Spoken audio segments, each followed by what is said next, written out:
কলেজের ভাইরা আমার, যারা সস্তাতে মোবাইল খুঁজেন, অফারে মোবাইল খুঁজেন, বড় বড় মার্কেটে যে অফারে মোবাইল দেয়, দেখেন অফারের মোবাইল দেখছেন? অফারের মোবাইল দেখছেন? চাইনা দেখছেন? রিফারবিশ চাইনা দেখেন। চাইনা ফোনগুলো এভাবে হাতে নিলে আপনি বুঝতে পারবেন না, একদম পাতল, থিঙ্ক পাতল।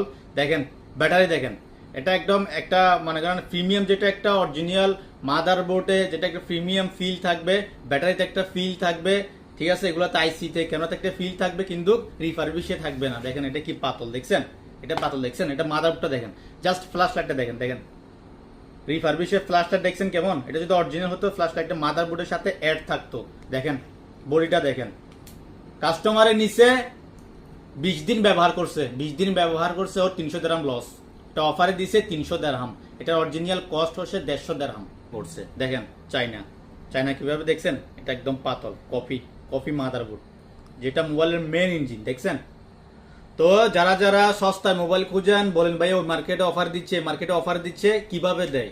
অরিজিনাল মোবাইল সব জায়গাতে প্রাইস সেম হবে, ঠিক আছে? তো অরিজিনাল মোবাইল নেওয়ার জন্য চেষ্টা করবেন, আর কপি মোবাইল থেকে বিরত থাকবেন, সস্তায় মোবাইল নেবেন না।